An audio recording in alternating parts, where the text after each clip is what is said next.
इसमाइल ने एक मकसद हासिल कर लिया था। 10 लाख डॉलर की खतीर रकम उसके पास पहुंच गई थी। उस रकम से उसने 15-20 हज़ार डॉलर अपने खर्चे के लिए अलहदा करके बाकी रकम बैंक के लॉकर में रख दी थी। शोरूम से एक गुजारे लायक सुजुकी कार खरीदने के बाद वो एक किराए के मकान की तलाश में निकल पड़ा। उसे एक ऐसे मकान की तलाश थी जो आम आबादी से हटकर हो। एक दो प्रॉपर्टी डीलरों से मुलाकात के बाद उसे अपने मतलब का मकान मिल गया। ज़रूरी सामान खरीदने और मकान में शिफ्ट करते करते उसका पूरा दिन गुजर गया और वो रात गए ही वापस आ सका। दिन का खाना उसी मसरूफियात की नज़र हो गया था। होटल से 2 बंदों का खाना पैक करा के वो उस मकान में पहुंचा जहां हिना कैद थी। सुबह के नाश्ते के बाद उस गरीब को कुछ खाने पीने को नहीं मिला था, लेकिन ये बात इसमाइल के दिल में उसकी हमदर्दी पैदा नहीं कर सकी थी। वो फाजिल खान की बेटी को एक नागन से बढ़कर हैसियत देने को तैयार नहीं था। वो सारे दिन की कैद थी और इसमाइल जानता था कि खाने पीने के अलावा भी इंसान की कई ऐसी ज़रूरियात होती हैं जिन्हें इंसान एक हद तक ही बर्दाश्त कर सकता है। उसी लिए खाना गर्म करने से पहले वो उसे वॉशरूम ले गया और बाद में टाइम की कमी की वजह से उसे भी हिना के साथ बैठकर खाना खाना पड़ा। उस दिन उसने पहले की निस्बत ज़्यादा खाना खाया और उसकी वजह शायद दिन भर की भूख या कैद की जिल्लत के मानूस होना था। क्या डैडी ने तामान की रकम अदा कर दी है? खाने के बाद उसने झिझकते हुए पूछा। हाँ, तो वो शायद अपनी रिहाई का पूछने लगी थी कि इसमाइल की भरपूर निगाहों की ताब ना लाते हुए तो उसे आगे कुछ कहने की जुर्रत ना हो सकी। तो ये कि मिस हिना, फाजिल अली खान तुम्हारे बाप से अब तक काफ़ी वसूलियाँ रहती हैं और ये रकम पहली वसूली थी। उसने खामोशी से सर झुका लिया, लेकिन उसकी आंखों में उभरने वाली नमी इसमाइल से पोशीदा ना रह सकी थी। उसे हल्का सा अफसोस हुआ, मगर जल्द ही उसने खुद पे काबू पा लिया। फाजिल खान से इंतकाम लेने के लिए उसे सारी इखलाकियात पसे पुश्त डालनी थी। जब वो किचन में बर्तन रख के लौटा तो वो एक मर्तबा फिर जुर्रत करते हुए मुस्तफसर हुई। आपकी दुश्मनी तो डैडी के साथ है, मेरा उसमें क्या कसूर? ये थोड़ी देर बाद बतलाऊंगा। इसमाइल के लहजे में कोई ऐसी बात ज़रूर थी कि वो रूह तक कांप गई थी। अब हमने यहाँ से जाना है, इसलिए तेरा बेहोश होना ज़रूरी है। इसमाइल ने उसे स्प्रे से बेहोश किया और फिर बाजुओं में भर के सुजुकी की डिग्गी में मुंतकिल कर दिया। थोड़ी देर बाद मकान को ताला लगाए वो नए मकान की तरफ उड़ा जा रहा था। उसके जहन में अपनी गुड़िया रेहाना की आखिरी चीखें गूंज रही थीं, वही चीखें जो कभी उसके दिमाग से मैब नहीं हो सकी थीं। माँ बाप की मौत ने उसे इतना डिस्टर्ब नहीं किया था जितना बहन के साथ होने वाली ज़्यादती ने उसकी काया पलटी थी, और अब वो उस बात का बड़ा भयानक इंतकाम फाजिल अली खान से लेने वाला था। मैला कुचैला लिबास, सोता चेहरा, सुर्ख आंखें जिनसे बेआरामी और हज़्न मलाल टपक रहा था, अकड़ी गर्दन जिसमें खम आ गया था। उसे देखकर कोई भी यकीन नहीं कर सकता था कि ये वही सेठ फाजिल अली खान है जो कभी नाक पे मक्खी नहीं बैठने देता था। नौरल, तुमने अपनी आंखों से शेरे की लाश देखी है? उसने सामने खड़े मुलाजिम से पूछा। जी सेठ साहब, उसके माथे में गोली लगी है, उसके बचने का कोई चांस नहीं था। जब खबीस का मुतालबा हमने पूरा कर दिया था तो फिर उसने ऐसा क्यों किया? क्या कह सकते हैं सेठ साहब? कहीं शेर खान ने तेज़ी दिखाने की कोशिश तो नहीं की थी? आपकी इजाज़त के बगैर वो ऐसा कैसे कर सकता था? उसका फ़ोन भी नहीं आया, हालांकि अब तक उसे बेबी को रिहा कर देना चाहिए था। शायद वो मज़ीद रकम हथियाने के चक्कर में हो। सेठ साहब, रकम का कोई मसला नहीं, हम उसके हवाले मुंह मांगी रकम करेंगे। अलबत्ता बेबी की वापसी के बाद देखना कि उसका अंजाम क्या होता है। उसी रकम से उसका मकबरा न तामीर किया तो सेठ फाजिल ना कहना। बहुत तकलीफ दी है उस हराम के नुत्फे ने। उसने हमारी बेबी को रुलाया है और बेबी के एक एक आंसू के बदले उस गिरोह के हर फर्द को 10-10 बार आग में जलाऊंगा। बस एक दफ़ा बेबी को खैरियत से वापस आने दो। सेठ साहब, आज उसकी कोई शनाख्त नहीं है हमारे पास। सेठ साहब, उसकी कोई शनाख्त नहीं है हमारे पास, वरना हम उसे पाताल से भी ढूंढ निकालते। अपने आदमियों की दौड़ों धूप तो जारी है, मगर कोई मंजिल सामने नहीं है। ले दे के छोटी बीबी रह जाती है, लेकिन उसे भी तो ब्लैकमेलर ने कहीं छुपा कर रखा होगा। वो खुले आम तो नहीं फिर रही होगी। कि हमें नजर आ जाएं। अच्छा, पुलिस वाले क्या कह रहे हैं? शेरू की लाश कब तक हमारे हवाले कर देंगे? आज उसका पोस्टमार्टम है, उसके बाद ही हमारे हवाले करेंगे। गाड़ी तो ले आए थे ना थाने से? जी सेठ साहब।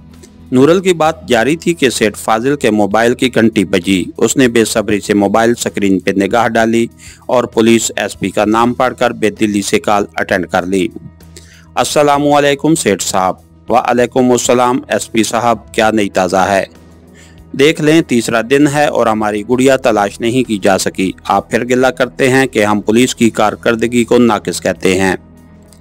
सेठ साहब, ब्लैकमेलर ज्यादा अरसे तक कानून की नज़रों में धूल नहीं झोंक सकेगा। इंशाअल्लाह जल्द ही वो कानून के ही आईनी शिकंजे में होगा, लेकिन उसके लिए हमें आपके ताउन की भी ज़रूरत पड़ती है।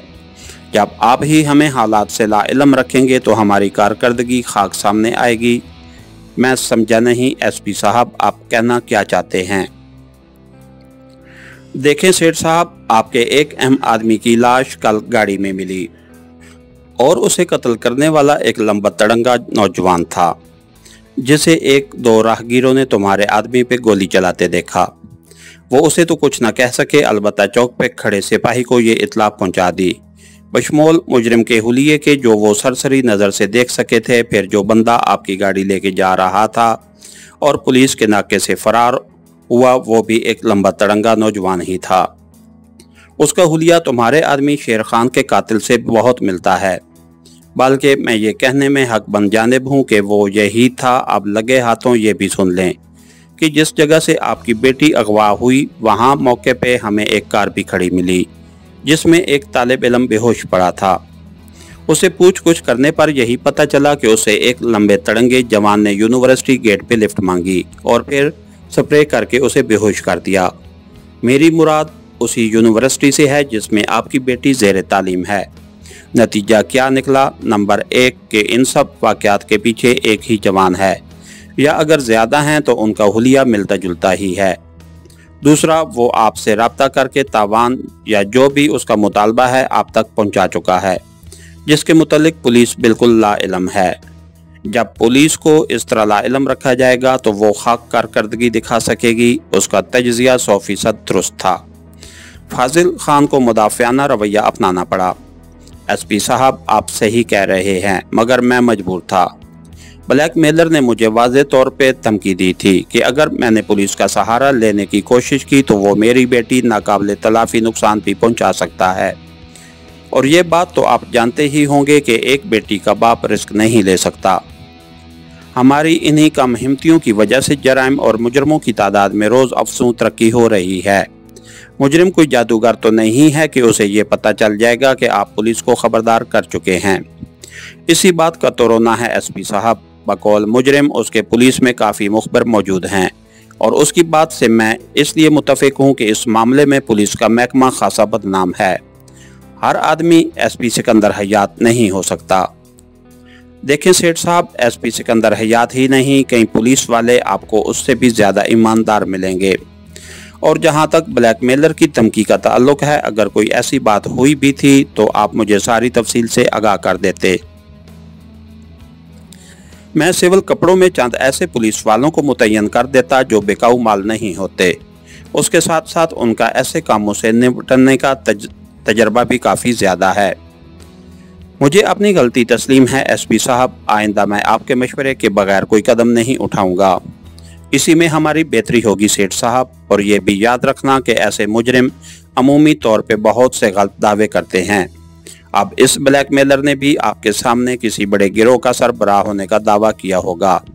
आपने मातहतों की तादाद दर्जनों में बताई होगी। हालांकि जहां तक मेरा अंदाज़ा है ये एक ही आदमी है जो बार बार सामने आ रहा है। बहरहाल जो हुआ सो हुआ। अब इंशाअल्लाह आपका ताउन रहा तो बच नहीं सकेगा। इंशाअल्लाह। फाजिल खान ने शायद ज़िंदगी में पहली मर्तबा इंशाअल्लाह कहा था। सच कहते हैं अल्लाह ताला की याद मुसीबत में ही आती है। फ़ोन बंद करके वो सोच में खो गया।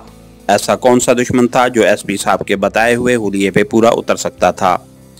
काफ़ी सोचो विचार के बाद उसके जहन में इस्माइल शाह का नाम गूंजा, मगर उसके साथ ही उसे ये सोच तर्क करनी पड़ी कि इस्माइल शाह में इतनी जुर्रत नहीं थी। अगर वो इंतकाम लेने के जोश में ऐसा करने की जुर्रत कर भी लेता तब भी फाजिल खान उसे कोई अहमियत देने के लिए तैयार नहीं था।